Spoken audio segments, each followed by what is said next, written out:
Bonjour et bienvenue sur la vidéo de Jason Agency. Aujourd'hui, nous allons parler de la création d'une stratégie numérique que vous allez pouvoir utiliser pour votre entreprise. Dans cette vidéo, on va voir vraiment tous les éléments que vous allez pouvoir créer pour développer une stratégie de marketing numérique qui sera solide pour votre entreprise. Si ce genre de vidéo-là vous plaît, je vous laisse aller vous abonner, aller me mettre un like et d'aller me commenter cette vidéo. Pourquoi la stratégie numérique va être très importante? Donc, nous allons vraiment aborder à peu près tous les points de comment on va mettre une stratégie en place.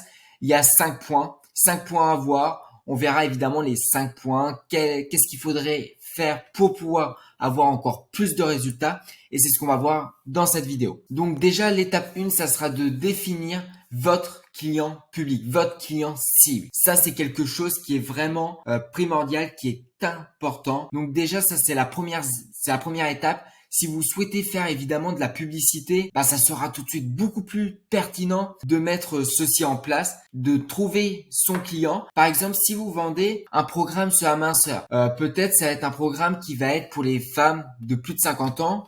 Évidemment, vous n'allez pas cibler, par exemple, des personnes qui ont 18, 20, 22, 30, 40 ans. On va vraiment cibler plutôt les personnes qui vont être après 50 ans. C'est ça vraiment, en fin de compte, votre public cible. Ça, c'est quelque chose qui est primordial à définir. Évidemment, c'est, comme j'ai pu vous dire, c'est qui est votre client cible. Donc, idéal, il va falloir vraiment chercher l'idéal. Vous vous dites peut-être, ouais, mais cela, je sais pas trop si on peut la catégoriser. Si vous ne savez pas trop, mais par contre, vous savez à 100% qu'une autre est fait pour vous, peut-être celle-là que vous n'êtes pas sûr en tant que client cible. Par exemple, c'est une stratégie de 50 ans, mais vous dites, est-ce que ça va fonctionner pour les personnes de 40 ans? Que vous commencez, par exemple, si vous commencez dans le business en ligne, vous n'avez pas forcément d'expérience, je vous conseille de pas forcément aller vous pencher sur les personnes qui ont 40 ans, 45 ans, comme je viens de vous le dire, mais plus des personnes qui ont 50 ans et plus.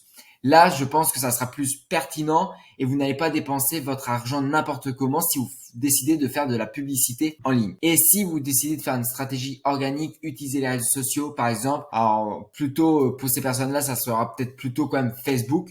Utilisez Facebook, mais dans le bon sens du terme. Comme je viens de vous dire, où se trouve réellement votre client? Ça peut être les réseaux sociaux, sur les réseaux sociaux, ça peut être, par exemple, sur Instagram, sur Facebook, sur TikTok, sur YouTube. Ça, c'est à vous de définir, c'est à vous de voir où ils sont, évidemment. Évidemment, ça, il va falloir savoir où il se trouve votre client. Donc, pour savoir, ça peut être, par exemple, Facebook, Instagram, LinkedIn, etc., etc. Mais pour définir réellement où ils sont votre client, vous avez juste à aller sur vos réseaux sociaux. Par exemple, imaginons YouTube. Vous tapez, par exemple, minceur, perte de poids pour plus de 50 ans, etc., etc. Vous mettez au fin de compte votre régime si c'est un régime, votre programme si c'est un programme, etc. Et pour cela, comme ça, vous pouvez voir s'il y a de l'engagement sur les vidéos, s'il y a des vues sur les vidéos, et surtout s'il y a pas mal de personnes qui sont présents comme vous faites, vos concurrents par exemple qui proposent un programme. Ça va être crucial de savoir, de définir tout cela. Évidemment, il va falloir comprendre votre client cible. Donc, on peut pas créer, en fin de compte, du contenu comme on le souhaite. On va peut-être se dire, ah oui, ça va fonctionner. Mais si, par exemple, vous avez 20 ans et qu'une personne a 50 ans, il aura pas la même perception. Donc, c'est important de s'adapter à votre client cible. C'est pas le client qui s'adapte à vous, c'est vous qui s'adaptez au client. Ça, c'est quelque chose de primordial.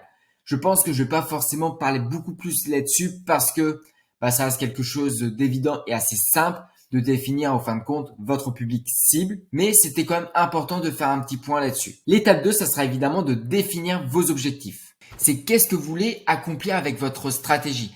Là, on parle de la minceur. Est-ce que vous souhaitez accomplir une perte de poids, un rééquilibre alimentaire, au fin de compte, pas prendre de poids, mais pas forcément en perdre, rester comme on est, quelque chose de nutrition, voilà.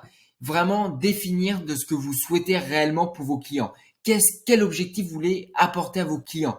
Une perte de poids, par exemple, sur 10 jours, ils vont perdre, par exemple, 2 kilos. Sur 30 jours, ils vont peut-être en perdre 5. Voilà. Ça dépend qu'est-ce que vous souhaitez réellement. Est-ce que c'est un régime? Est-ce que c'est un programme? Tout cela, c'est à prendre évidemment en compte. Donc là, j'ai vraiment parlé de la stratégie que vous allez pouvoir apporter aux clients. Là, ce qui va être important, c'est qu'est-ce que vous souhaitez réellement vous.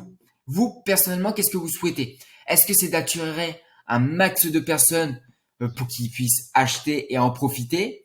Ou est-ce que vous souhaitez avoir vraiment une minorité de personnes vraiment assez restreint, mais par contre derrière vous proposez un programme qui coûte cher, mais derrière ce programme-là, là je prends l'exemple d'un programme, derrière ce programme ils ont un coaching personnalisé. Donc ça veut dire un coaching personnalisé, vous allez pouvoir leur répondre sur Telegram par exemple, sur WhatsApp, je sais pas quel groupe vous souhaitez créer, mais derrière, grâce à ça, vous pouvez augmenter votre prix. Par exemple, si vous proposez un programme classique, vous répondez à tout le monde, à droite et à gauche, vous répondez qu'une heure. Et puis voilà, le client, c'est pas trop grave, il y a une formation, la formation va lui suffire, tout ça. Vous n'avez pas trop envie d'accompagner des clients. Donc là, peut-être vous allez la mettre à 200, 300 euros. Mais par contre, si derrière vous proposez un vrai programme personnalisé, coaché, tout ça, vraiment aider, soutenir et aider les personnes à continuer dans leur progression, de l'évolution de perte de poids par exemple, bah là pour être intéressant de mettre un prix beaucoup plus haut. Par exemple, un prix vous pourrez le fixer peut-être à 3000 euros, à 2000 euros, à 1000 euros. Tout dépend de ce que vous cherchez réellement. Et aussi, n'oubliez pas, très important de mettre plus de valeur qu'au terme de prix. Si par exemple, le prix global devrait coûter, la valeur est de, je sais pas, 4000 euros, n'essayez pas de le mettre à 4000 euros parce que le client va pas vraiment voir l'intérêt, se dire ok 4000 euros c'est bien, mais c'est bien pour ce que c'est, mais je suis pas prêt à mettre 4000 euros parce que d'une c'est trop coûteux, de deux bah il y a la valeur mais il n'y a pas plus au fait, il nous rajoute pas plus de valeur pour autant. Donc voilà, il y a pas mal de choses comme ça. Donc là pourquoi pas passer à 3000 euros, donc descendre de 1000 euros et dire qu'il y a une valeur de 3000 euros. Généralement, pour ces types d'offres-là, on va vraiment faire un webinaire funnel. Mais ça, c'est pas forcément le sujet. C'est à vous de voir vraiment après quelle stratégie il va falloir que vous mettez en place. Ça, c'est quelque chose de primordial. Ça va être, je précise, mais je vais repréciser, c'est important de définir votre stratégie parce que derrière, vous allez peut-être faire des publicités et pour faire les publicités, il va vraiment falloir savoir de ce que vous cherchez réellement. Est-ce que ça va être de vendre cher, donc du pricing haut, ou est-ce que ça va être vraiment d'attirer tout le monde? Tout le monde, n'importe qui, mais vraiment tout le monde. Donc ça, c'est à vous de définir. Est-ce que vous souhaitez avoir beaucoup de clients ou est-ce que vous souhaitez avoir un client mais qui est précieux et qui vous a rapporté énormément. Ça, c'est pas forcément moi qui pourra le définir à votre place. Ça, sachez par exemple pour vous obtenir 3000 euros et peut-être qu'avec un client vous allez obtenir 300 euros. Il va en falloir plusieurs pour obtenir les 1000 euros. Que là, avec un client, vous avez directement 3000 euros.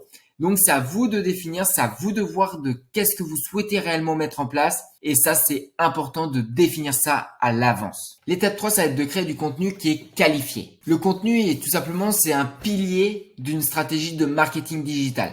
Parce qu'on va pas faire que de la pub à chaque fois. Il va falloir trouver des clients autrement. Il va falloir fidéliser vos clients. Il va falloir essayer de mettre de l'engagement. Par exemple, les réseaux sociaux, c'est parfait. Instagram, Snapchat, alors Snapchat, c'est pas trop utilisé, donc je l'enlève, mais on peut l'utiliser Pinterest, on peut utiliser Facebook, on peut utiliser vraiment plein de choses telles que YouTube par exemple. Et ça va être important de mettre en place et de faire du contenu qui est qualifié et qui va vous permettre d'attirer du monde sur vos réseaux sociaux. Par exemple, ce que vous pouvez faire pour attirer du monde, ça va être de créer un blog, ça va être de créer des vidéos, ça va être de créer des images, des textes, de mettre de l'engagement. Mais c'est pas tout. C'est bien de faire ça. Derrière, le but, ça va être aussi, pourquoi pas, de faire des jeux concours. Ça, pourquoi pas faire, je sais pas, il y a plein de choses. Faire de l'engagement, discuter avec votre communauté, par exemple sur les réseaux sociaux. Vous mettez un post et derrière ce post-là, vous dites, dites-moi ce que vous en pensez réellement. C'est pareil pour les stories. Essayez de faire des stories où derrière, ils sont obligés de répondre, où il y a de l'engagement, où ça, voilà. Plein de choses comme ça et ça va vous apporter encore plus de personnes sur les réseaux sociaux et ça va apporter encore plus de ventes. Ça, c'est quelque chose qui est redoutable et qui fonctionne à 100%. Une fois qu'on a vu le contenu de qualité, on va voir l'étape numéro 4 qui sera créer du contenu. Maintenant, on va voir vraiment utiliser les réseaux sociaux. Le but, ça va être de promouvoir vos services sans forcément que le client ait dans l'impression que vous êtes là à tout prix pour vendre.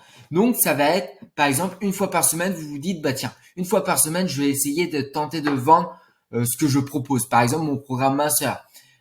Ou 2 fois par semaine, par exemple, le lundi et le vendredi. ou le mercredi, le vendredi. Parce que généralement, le lundi, c'est un peu mort. Donc le lundi, ça fonctionne un peu moins parce que les gens, ils sont repartis au travail, ils n'ont pas forcément envie, ils n'ont pas non plus trop envie de dépenser leur argent, hein, surtout un lundi, et surtout vraiment préparer leur semaine tranquillement. Donc ils seront peut-être un peu moins présents sur les réseaux sociaux.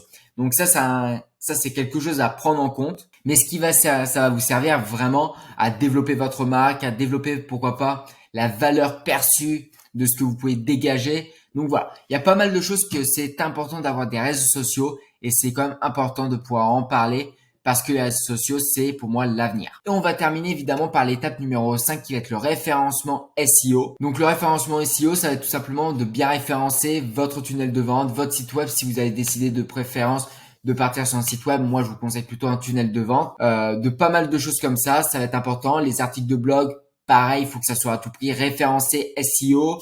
Il y a pas mal de choses qui sont intéressantes pour le SEO et surtout sur le long terme, c'est quelque chose qui est de primordial parce que vous allez pouvoir être dans les premières recherches de Google par exemple et derrière, ça va vous permettre d'obtenir des ventes sans forcément, je dis bien sans forcément obligé de mettre de l'argent en publicité.